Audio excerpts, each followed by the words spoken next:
আসসালামু আলাইকুম রহমতুল্লাহি অবরকাতুহু। সম্মানিত দর্শক, 2025 সনের 16 ডিসেম্বর তারিখে বাংলাদেশের যে বিজয় দিবস, এই দিবসে ভারতের প্রধানমন্ত্রী তার একটি টুইট বার্তায় তিনি এই 16 ডিসেম্বরের বিজয়কে ভারতের বিজয় এবং পাকিস্তানের পরাজয় বলে উল্লেখ করেছেন। দ্বিতীয়ত, তিনি ভারত এবং পাকিস্তানের যে যুদ্ধ, সেই যুদ্ধে ভারতের নিরঙ্কুশ বিজয়ে যারা বিজয়ী বীর সেনানী ছিলেন তাদেরকে ধন্যবাদ জানিয়েছেন। আর তার সেই যে টুইট বার্তাটি, যেটিকে এক্স হ্যান্ডেল বলা হচ্ছে ইদানিং, তো সেই এক্স হ্যান্ডেলে তার যে বক্তব্যটি, এটি সারা বাংলাদেশে রীতিমতো তোলপাড় তৈরি করে। সবাই বলার চেষ্টা করে যেটা কী ধরনের কথা। আমাদের মহান মুক্তিযুদ্ধ এবং আমাদের এই দেশে 90,000-এর চাইতেও বেশি পাকিস্তানি সৈন্য রেসকোর্স ময়দানে যে আত্মসমর্পণ করলো, সেই আত্মসমর্পণের দলিলে ভারত স্বাক্ষর করেছে সেই যৌথ বাহিনীর, মানে মুক্তিযোদ্ধা এবং ভারতীয় বাহিনীর যে সম্মিলিত কমান্ড, সেই যৌথ কমান্ডের যিনি প্রধান ছিলেন তার নিকট, তো জেনারেল অরোরার নিকট। এটাকে নরেন্দ্র মোদী কেন অস্বীকার করছেন? কেন তিনি বাংলাদেশের নাম স্মরণ করছেন না? কেন 16 ডিসেম্বর বাংলাদেশের বিজয় দিবস তিনি বলছেন না? এটি নিয়ে কিন্তু বিতর্ক চলছে, এবং সে বিতর্ক আজকের নয়, এ বিতর্ক বহুদিনের পুরনো। এবং ভারত বাংলাদেশের যে মুক্তিযুদ্ধ, আমরা আমাদের দেশে বসে যে ন্যারেটিভগুলো তৈরি করছি, সেই ন্যারেটিভটি ভারতের মুখ থেকে কেবলই মাত্র বঙ্গবন্ধু তার স্বীকৃতি আদায় করতে পেরেছিলেন। এছাড়া বঙ্গবন্ধু পরবর্তীতে যারাই ক্ষমতায় এসেছে, তারা 1971 সনের যে যুদ্ধ, সেই যুদ্ধটাকে তারা ভারত পাকিস্তান যুদ্ধ হিসেবে বর্ণনা করার চেষ্টা করছেন। এখানে বাস্তব কি ঘটেছিল সেটা আমরা বলি। আপনারা জানেন যে ভারতের যে কমান্ড, মানে মিলিটারি যে কমান্ড, এটার দুটো বিভাগ রয়েছে। আমাদের যেমন ঢাকা আওয়ামী লীগ উত্তর দক্ষিণ, কিংবা ঢাকা জেলা বিএনপি উত্তর দক্ষিণ, কিংবা চট্টগ্রাম উত্তর চট্টগ্রাম দক্ষিণ, মানে যেই জেলা শহরগুলোতে বা বিভাগীয় শহরগুলোতে সংগঠন খুব বড় হয়ে যায়, তখন সেখানে দুটো ভাগে ভাগ করা হয়, উত্তর এবং দক্ষিণ।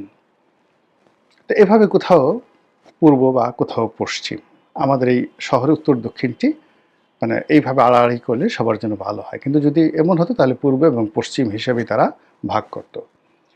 তো ভারত তাদের যে সেনাবাহিনীর যে বিন্যাস, এটি মূলত দুটো কমান্ডে তারা ভাগ করেছে।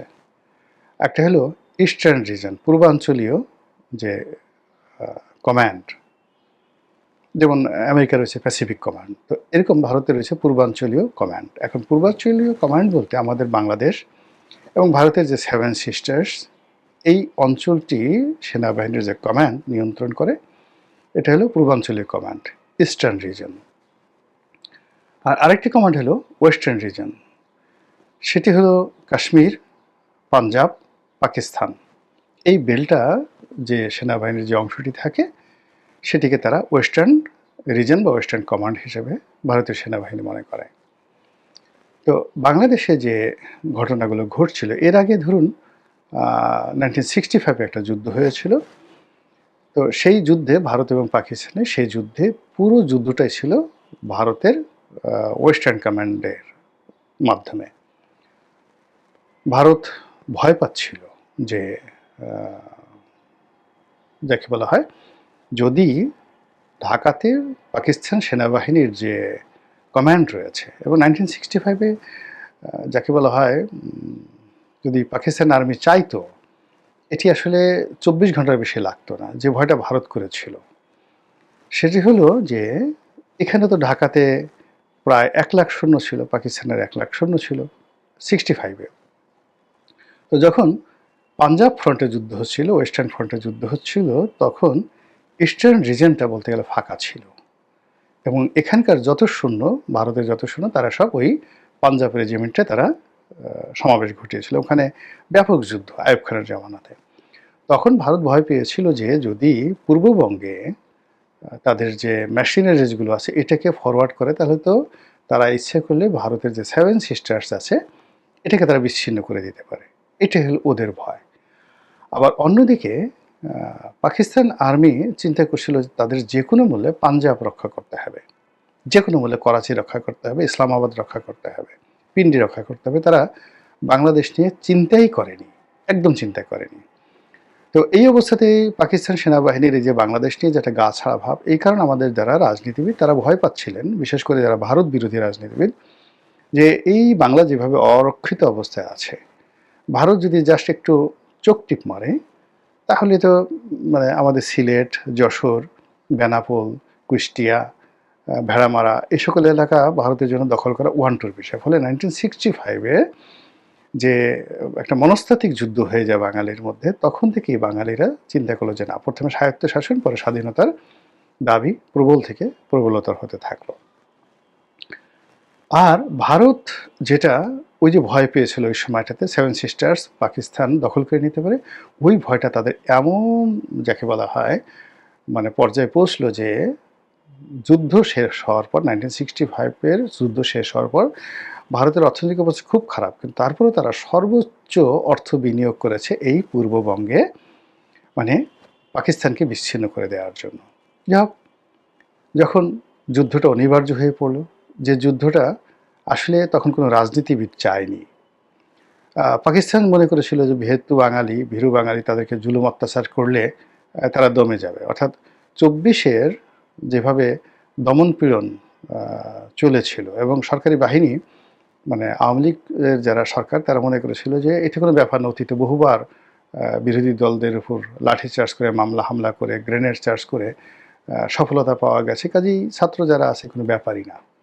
তো ওভাবে পাকিস্তান আর্মির একটা দম্ভ ছিল যে সেই 1947 থেকে একেবারে সেই 1970 সন পর্যন্ত তারা প্রত্যেকটা বারই বাঙালিকে দমন পীড়ন করেছে এবং অত্যন্ত শক্ত হাতে সব কিছু দমন করেছে, ইচ্ছা মতো মেরেছে, কেটেছে, তার কোনো যাকে বলা হয় প্রতিবাদ হয়নি। ফলে 70-এর নির্বাচনে আওয়ামী লীগের ভূমিধস বিজয়ের পরে যখন অপ্রত্যাশিতভাবে, যেটা পাকিস্তান আশাই করে নাই, শেখ মুজিব বঙ্গবন্ধু তিনি যখন সরাসরি পাকিস্তানের প্রধানমন্ত্রী হইতে চাইলেন, এটা মানে তাদের কাছে একটা বজ্রপাতের মতো মনে হলো যে তাকে আমরা একটা প্রাদেশিক সরকার গঠন করার সুযোগ দেয়নি 1954-এ, তাও আবার হোসেন সৈয়দ সরওয়ার্দীর মতো মানুষকে, আতাউর রহমান সাহেবের মতো মানুষকে।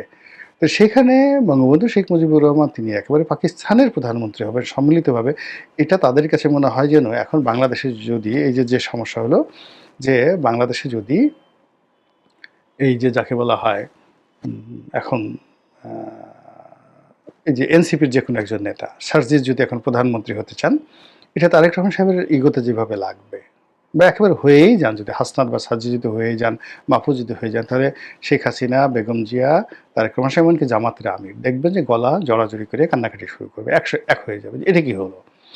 70-এ বঙ্গবন্ধুর ওইভাবে ব্যাপক জনপ্রিয়তার কারণে পুরো পাকিস্তানে রীতিমতো সেনাবাহিনী থেকে শুরু করে সিভিল ব্যুরোক্রেসি এবং পলিটিক্যাল যারা এলিট তাদের মধ্যে রীতিমতো ভূমিকম্প শুরু হয়ে গেল। ফলে তারা ধৈর্য হারিয়ে 1971 সনের 25 মার্চ তারিখে তারা এই বাংলাদেশে যে বর্বরতা চালালো, এর ফলে যুদ্ধটা অনিবার্য হয়ে গেল। তো সেই যুদ্ধটা কিন্তু ঢিমে তালে একেবারে ডিসেম্বর মাসের 6 তারিখ পর্যন্ত চলছিল।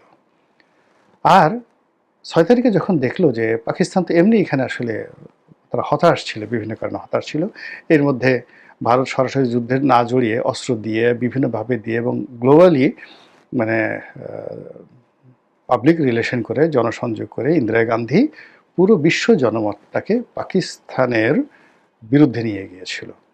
তো ওই অবস্থাতে পাকিস্তান চিন্তা করলো যে বাঙালির কাছে এরকম একটা পরাজিত হওয়ার চেয়ে বরং ভারতের সাথে পরাজিত হওয়াটা বেটার। তখন তারা করলো কি, একসাথে ওই যে তাদের যে ইস্টার্ন রিজনের উল্টো দিকে যে ওয়েস্টার্ন রিজন আছে পাঞ্জাব, সেখানে তারা সরাসরি আক্রমণ করলো। ফলে ভারত এবং পাকিস্তানের সেই 1965-এর যুদ্ধের মতো 1971 সনে সেরকম একটা যুদ্ধ ওয়েস্টার্ন ফ্রন্টে শুরু হয়ে গেল ব্যাপক।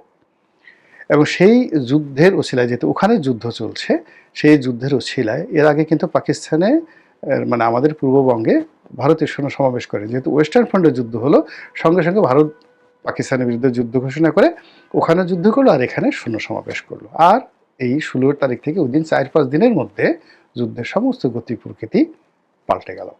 পাকিস্তানের সেনাবাহিনী আত্মসমর্পণ করলো এবং তারপর ইতিহাস তো নানা রকম আমরা জটিলতা তৈরি করতে চাই না। বঙ্গবন্ধু তখন জেলখানাতে। তো বঙ্গবন্ধু যখন জেলখানাতে, তখন এই যে 6 তারিখে যে পাকিস্তানি সৈন্য এখানে আসবে, মানে ভারতীয় সৈন্য আসবে পাকিস্তানি সৈন্যের বিরুদ্ধে, এই জন্য মুজিবনগর যে সরকার, প্রবাসী সরকার, তাদের সঙ্গে তাদের একটা চুক্তি হয়েছিল তাজউদ্দিন সাহেবের নেতৃত্বে। তো সেই চুক্তিতে অনেকগুলো বিষয়াদি ছিল।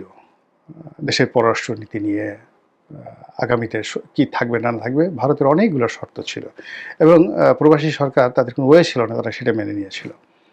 তো যখন বঙ্গবন্ধু বের হলেন জেল থেকে, বাংলাদেশে আসলেন, আসার পর তিনি প্রথম যে কাজটি করলেন সেই কাজটি হলো একেবারে সোজা সেই করাচি থেকে তিনি চলে গেলেন ইংল্যান্ডে। এ কারণে তিনি বুঝতে পারছিলেন না যে আসলে কি হয়ে গেছে এই 9 মাসে জেলে থেকে, তিনি কিছুই বুঝতে পারছিলেন। তো তিনি যখন ইংল্যান্ডে গিয়ে টোটাল বিষয়টা বুঝলেন, তখন তার যে রাজনৈতিক প্রজ্ঞা দিয়ে তিনি বুঝলেন যে এখানে এমন কিছু করতে হবে যেটা just like a thunderstorm, বজ্রপাতের মতো, প্রতিপক্ষ চিন্তা করতে না পারে। তো তিনি লন্ডন থেকে সরাসরি আসবেন বাংলাদেশে, কিন্তু সেটা না করে তিনি সরাসরি চলে গেলেন দিল্লিতে। তো দিল্লিতে গিয়ে তিনি ইন্দিরা গান্ধীকে একেবারে এয়ারপোর্টে বসে তিনি বললেন যে আমি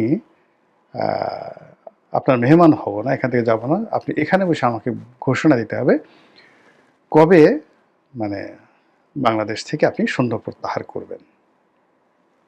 এবং ইন্দিরা গান্ধী এরকম একটা পরিবেশ পরিস্থিতির জন্য, মানে লন্ডন থেকে শেখ মুজিবুর রহমান, বঙ্গবন্ধু শেখ মুজিবুর রহমান দিল্লিতে যাবেন আউট অফ ইমাজিনেশন, কোনো কূটনৈতিক প্রোটোকল না, এটা জাস্ট উইদিন 12 ঘন্টার মধ্যে ঘটনা ঘটেছে।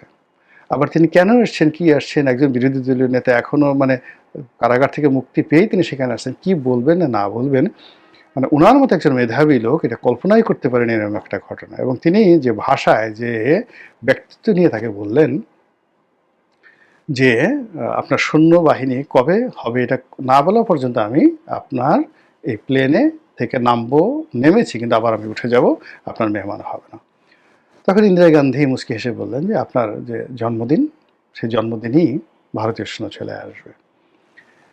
এবং আমাদের দেশে আসলে দুটো যুদ্ধ হয়েছিল। প্রথম যুদ্ধ পাকিস্তানিদের সঙ্গে, আর দ্বিতীয় যুদ্ধ এই যে এয়ারপোর্টে ইন্দিরা গান্ধী এবং শেখ মুজিবের সঙ্গে ইন্টেলেকচুয়াল লেভেলের যুদ্ধ। এবং সেই যুদ্ধে বঙ্গবন্ধু যে কাজটি করে গেছেন এটি পৃথিবীর ইতিহাসে কেউ পারেনি। তারপর তিনি বাংলাদেশে এলেন। বাংলাদেশে আসার পরে যখন তার সামনে তাজউদ্দিন সাহেবরা ওই যে ভারতের সঙ্গে যে চুক্তি হয়েছিল সেই চুক্তির খসড়া দেওয়া হলো এবং তিনি সেগুলো দেখে ছিঁড়ে কুটি কুটি করে ফেললেন। এই কুটি কুটি করার ফলে তার কি হলো, তার মৃত্যুর সনদে তিনি স্বাক্ষর করলেন। ভারতের সঙ্গে তার ওই দিন থেকেই, মানে 1972 সনের 10ই জানুয়ারি থেকেই তার সম্পর্ক নষ্ট হয়ে গেল। এবং ভারতপন্থী যে সকল নেতৃবৃন্দ ছিলেন, ইনক্লুডিং আব্দুর রাজ্জাক, ইনক্লুডিং সেই যাকে বলা হয় তাজউদ্দিন আহমেদ, মানে মুজিব বাহিনী যারা নেতৃত্ব দিয়েছেন, প্রবাসী সরকার যারা নেতৃত্ব দিয়েছেন ভারতের পক্ষে, তাদের সবার সঙ্গে, এবং ইনক্লুডিং কর্নেল মানে জেনারেল এম.এ. ওসমানী, সবার সঙ্গে বঙ্গবন্ধুর একটা দূরত্ব তৈরি হয়ে গেল একেবারে জাস্ট 1 সপ্তাহের মধ্যে এই ভারতের দাবিদারি করা নিয়ে। ফলে তিনি বলতে গেলে নিজের মৃত্যুর যে দলিল সনদে স্বাক্ষর করার পরে বাকি যে কয়দিন বেঁচে ছিলেন সেই কয়দিন তিনি প্রাণান্ত চেষ্টা করেছেন, সারা পৃথিবী দৌড়ে বেরিয়েছেন, এমনকি তিনি পাকিস্তানে গেছেন, ভারতের সাথে জিদ করে তিনি জুলফিকার আলী ভুট্টোকে ঢাকায় এনেছেন। তিনি পাকিস্তানের বন্ধুত্ব নিয়ে তিনি প্রাণান্ত চেষ্টা করছেন মুসলিম বিশ্বের সাথে একটা সম্পর্ক গড়ে তোলার জন্য। তিনি আমেরিকার সাথে বন্ধুত্ব করার জন্য প্রাণান্ত চেষ্টা করেছেন। যেভাবে তার কন্যা কিন্তু শেষমেশ ভারতের কর্তৃত্ব থেকে বের হওয়ার জন্য তিনি একবার আমেরিকাতে, একবার চীনে, একবার ইউরোপে পাগলের মতো ঘুরেছেন, এমনকি রাশিয়াতে ঘুরেছেন, কিন্তু নিয়তি তাকে সেই কাজটি করতে দেয়নি। বঙ্গবন্ধুর একই অবস্থা। ফলে আজকে নরেন্দ্র মোদী যে টুইট করেছে, এই এরকম টুইটের যদি জবাব দিতে হয় তাহলে একজন ভালো রাজনৈতিক নেতা লাগবে। নরেন্দ্র মোদীর চাইতেও ইন অল রেসপেক্ট অনেক অনেক উঁচু মার্গের, আর সেই উঁচু মার্গের নেতা এই বঙ্গে একজনই হয়েছিলেন, বঙ্গবন্ধু শেখ মুজিবুর রহমান। আসসালামু আলাইকুম রহমতুল্লাহি ওয়া বারাকাতুহু।